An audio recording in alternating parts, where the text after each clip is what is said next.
Hello students. देखो, आज हम पढ़ने जा रहे हैं वर्सटाइल नेचर ऑफ कार्बन। ये चीज़ें हमने कर ली थी। हमें actually classification of carbon compound जो है वो आज पढ़ना है। Saturated and unsaturated carbon compounds. ठीक है। We have already seen the structure of methane. Methane की स्ट्रक्चर हमने बना ली थी और मेरे ख्याल से हमने इलेक्ट्रॉन डॉट स्ट्रक्चर ईथेन की भी बना ली थी। अब हमें ये कहना है कि भाई इनका नाम वगैरह किस तरह से हम देते हैं। तो नाम के लिए हमें एक टेबल को याद करना पड़ेगा। वो टेबल बनाकर मैं नोट्स में आपको प्रोवाइड करा दूंगी। अभी एनसीईआरटी को थोड़ा सा हम देख लेते हैं। चलो, जैसे 1 कार्बन के लिए हम यूज़ करते हैं मैथ। ठीक है, जैसे मान लो ये है मीथेन। मीथेन क्यों कह रहे हैं इसको? क्योंकि कार्बन की 4 वैलेंसी होती है स्टूडेंट्स, और 4 वैलेंसी देखो यहाँ कंप्लीट हो रही किसके थ्रू? हाइड्रोजन से। हाइड्रोजन एंड कार्बन के जो कंपाउंड्स हैं, इनके मिलने से जो कंपाउंड्स फॉर्म होते हैं उन्हें हाइड्रोकार्बन कहते हैं। तो मीथेन जो है एक हाइड्रोकार्बन होता है। ओके। ऐसे ही अगर 2 कार्बन्स प्रेजेंट हैं यहाँ पर, देखो 1 2, और फिर इनकी वैलेंसी कंप्लीट हो रही है। देखो, एक तो कार्बन के थ्रू कार्बन से बॉन्ड बन रहा है, एक 3 जो बॉन्ड बन रहे हैं वो बन रहे हैं किसके थ्रू? हाइड्रोजन के थ्रू।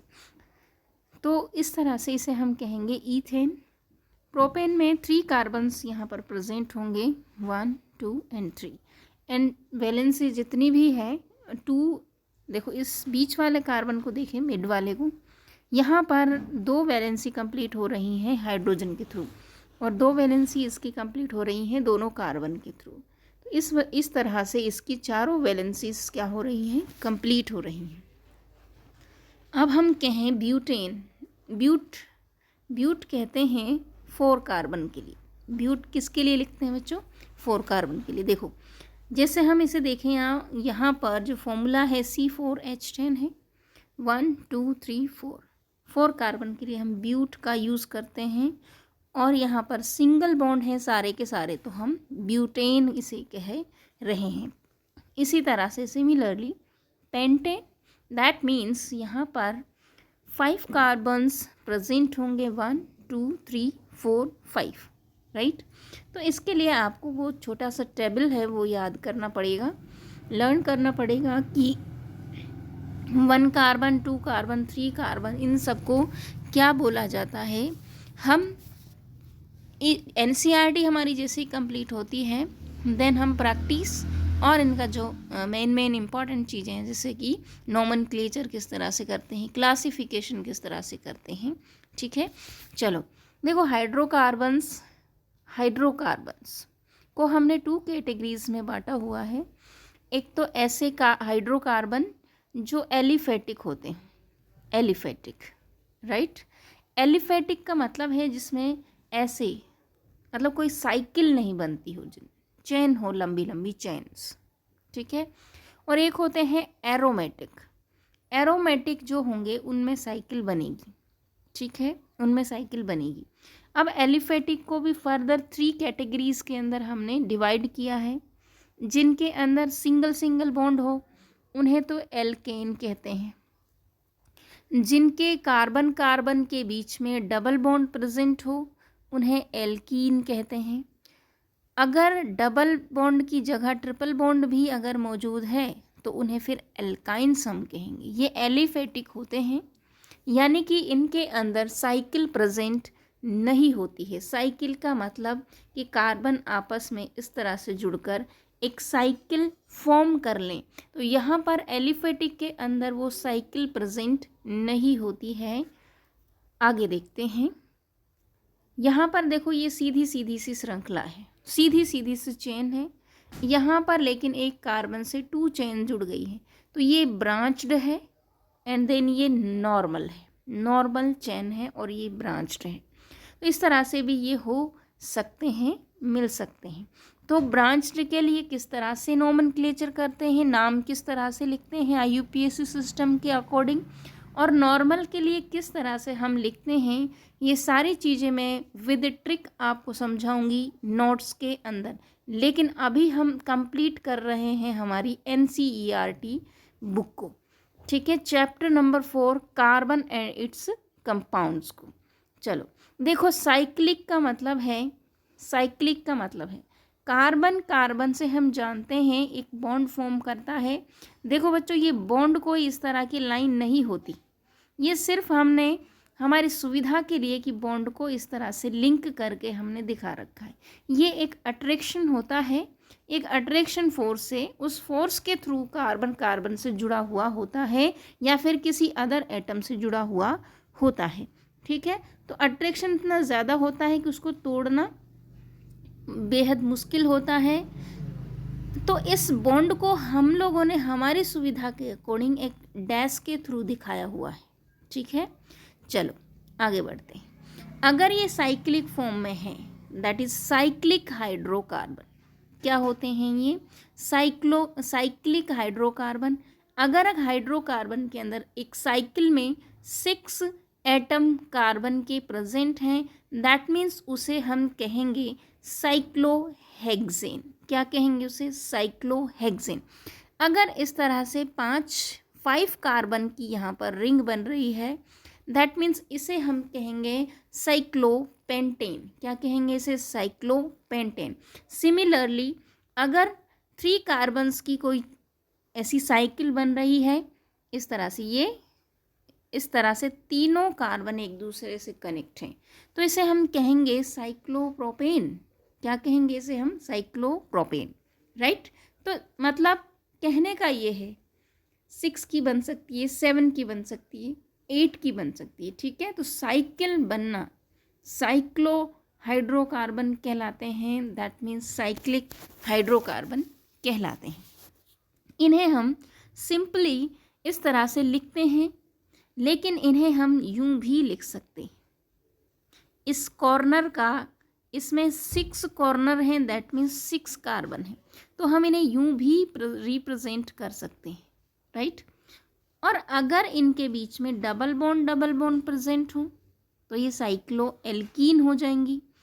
अगर बॉन्ड प्रेजेंट है इस तरह से कि भाई एक डबल बॉन्ड एक सिंगल बॉन्ड, एक डबल बॉन्ड एक सिंगल बॉन्ड, ऐसे कॉन्जुगेशन में है, तो फिर ये एरोमेटिक रिंग इनके अंदर बनती है, यानी कि ये एरोमेटिक हाइड्रोकार्बन फिर कहलाएंगे, लाइक बेंजीन, राइट।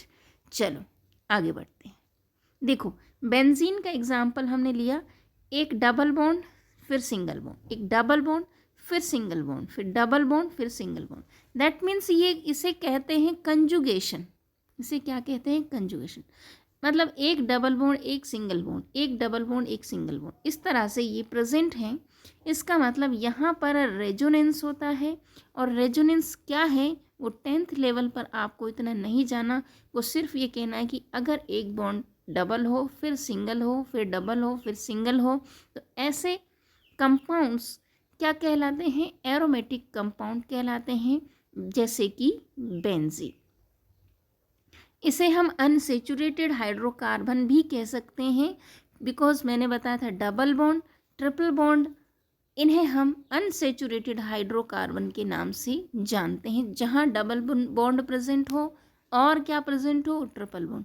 तो ऑल्सो यहाँ पर प्रेजेंट है, बेंजीन के अंदर डबल बॉन्ड प्रेजेंट है। तो इस तरह से हम बेंजीन को अनसेचुरेटेड कंपाउंड कह सकते हैं कार्बन का। अब हम कहते हैं,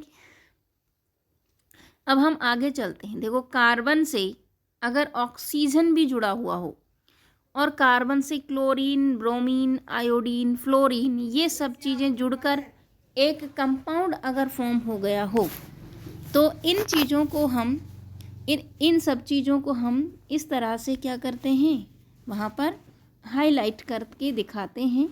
और देखो, अगर एल्कोहल, आपने सुना होगा एल्कोहल नाम बेहद फेमस है, तो अगर हम कहते हैं कि इसका हाइड्रोकार्बन के साथ एक OH ग्रुप और जुड़ा हुआ हो, अगर इस हाइड्रोकार्बन के साथ COH ग्रुप जुड़ा हुआ हो, CO ग्रुप जुड़ा हुआ हो, COO ग्रुप जुड़ा हुआ हो, तो देखो अगर OH जुड़ा हुआ है तो सिंपली एल्कोहल कहेंगे उनको। अगर एल्डेहाइड जुड़ा हुआ हो तो उन्हें हम एल्डेहाइड, मतलब इस तरह से COH जुड़ा हुआ हो, CHO ग्रुप भी से कहते हैं, तो इन्हें हम एल्डेहाइड कहेंगे। और अगर यहाँ पर कीटोन ग्रुप जुड़ा हुआ हो, कीटोन कहते हैं सिंपली यहाँ पर दोनों तरफ CH3 या मीथेन ग्रुप, कोई भी मीथेन, ईथेन या कोई भी कार्बन का ऐसा ग्रुप जुड़ा हुआ हो, हाइड्रोकार्बन चेन जो बनाता हो। इसके बाद यहाँ पर COOH, ये CO2 और उसके साथ H, ऐसा ग्रुप अगर आपको दिख जाए तो उसे आप कार्बोक्सिलिक एसिड के नाम से जानते हैं। ठीक है, जैसे कार्बोक्सिलिक एसिड के अंदर इथेनोइक एसिड आपने पढ़ा होगा, इथेनोइक CH3COOH, ये आपने अच्छे से पढ़ा होगा, इथेनोइक एसिड। ये वही एसिड है जो कि कार्बोक्सिलिक एसिड ही होता है। ठीक है, तो अल्कोहल, इथाइल अल्कोहल का नाम सुना होगा, एल्डेहाइड का, फॉर्मल्डेहाइड का नाम आपने सुना होगा, फॉर्मिक एसिड का नाम फॉर्मिक एसिड, ये वाला दरअसल होता है, अगर यहाँ H लगा दो तो ये फॉर्मिक एसिड बन जाता है। ठीक है, कीटोन का नाम, एसीटोन का नाम आपने सुना होगा। एसीटोन जो आपका नेल पेंट होता है, जो उसको रिमूव करने के लिए एक वाटर आता है, थिनर जैसा है ना, थिनर, वो एसीटोन की तरह ही है, क्योंकि रिमूव करने के लिए, किसी चीज़ को डीकलराइज करने के लिए हम एसीटोन का यूज़ करते हैं। तो एसीटोन कौन से ग्रुप में आता है? कीटोन वाले ग्रुप में आता है। ठीक है, तो इनसे बहुत सारे कीटोन बन गए, एल्डेहाइड बन गए, कार्बोक्सिलिक एसिड बन गए। अब जैसे मान लो CH4 है, CH4, व्हाट्स नेम? CH4। इसका जो नाम होता है CH4 का, वो होता है मीथेन। अगर मैं CH4 में से एक हाइड्रोजन हटा दूँ, ठीक है, तो CH3 बन जाएगा। क्या बन जाएगा? CH3। और उसकी जगह मैं ये लगा दूँ OH ग्रुप। CH3 कहाँ से आया? मीथेन से आया। मीथेन का एक H हमने हटा दिया और हमने इसके पीछे H की जगह क्या जोड़ दिया? OH। तो ये क्या बन गया बेटा? Math plus all, methanol. क्या बन गया? ये मीथेन प्लस ऑल, क्योंकि मीथेन से रिलेटेड है, मीथेन प्लस ऑल, तो ये क्या हो गया? मीथेनॉल हो गया। अगर मैं C2H6 की बात करूँ तो ईथेन हो गया। तो हमने अगर एक हाइड्रोजन यहाँ से हटा दिया तो C2H5, इससे OH जोड़ दिया तो ये क्या होगा? ये क्या हो गया? ईथेन प्लस ऑल, इथेनॉल हो गया। ठीक है, तो इनको मैं अभी थोड़ा सा ट्रिक के साथ बताऊंगी आपको, थोड़ा सा अभी समझ लीजिए NCERT को। जैसे यहाँ पर देखो, ये देखो, ये वाला CH3 और इसके साथ OH, C2H5, 2 कार्बन है, ईथेन है, OH इथेनॉल, 3 कार्बन है, प्रोपेनॉल है, 4 कार्बन है, ब्यूटेनॉल है। ठीक है, इस तरह से ब्यूटेनॉल हो गया। 3 कार्बन के लिए 3 कार्बन के लिए प्रोपेनॉल हो गया, 2 कार्बन के लिए इथेनॉल हो गया, 1 कार्बन के लिए मीथेनॉल हो गया। ठीक है, लेकिन यहाँ पर देखो, ये वाले OH तो सब में सिमिलर है, लेकिन ये वाले जो ग्रुप है ना, ये अलग अलग प्रेजेंट हैं। इसकी वजह से उनके नाम भी क्या हो रहे हैं? चेंज होते जा रहे हैं। तो आगे हम और थोड़ा सा देख लेते हैं। देखो, अगर हम कहें एल्कीन, एल्काइन और इनके फॉर्मूलाज, तो एल्कीन का फॉर्मूला होता है ये CnH2n। एल्केन का फॉर्मूला होता है, इसे थोड़ा सा हटा देती हूँ, तीनों को ही मैं लिख देती हूँ। एल्केन का फॉर्मूला लिख लो बच्चों, CnH सफिक्स में 2n+2। और एल्कीन का जो फॉर्मूला होता है CnH2n होता है। और उसके अलावा एल्काइन का जो फॉर्मूला होता है वो होता है CnH2n-2, ये एल्कीन। एल्काइन होता है, ठीक है। तो इस तरह से ये उपस्थित होते हैं फॉर्मूलाज, इनसे हम फॉर्मूले से हम निकाल सकते हैं कोई भी चीज़। Calculate the difference in between formulas molecular masses if they are similar, ये सारे नॉमेनक्लेचर ऑफ कार्बन। देखो ये नॉमेनक्लेचर है, हेलो एल्केन प्रीफिक्स में हेलो लगा देंगे, ब्रोमो, इस तरह से। चलो इसको मैं ऐसे कराती हूँ, उसको मैं नोट्स के थ्रू कराती हूँ बच्चों, ठीक है। इस वाले नॉमेनक्लेचर को तो मैं नेक्स्ट क्लास में इसे नोट्स के थ्रू कराऊंगी और बेहद ही अच्छे से कराऊंगी, ठीक है। So thank you so much students.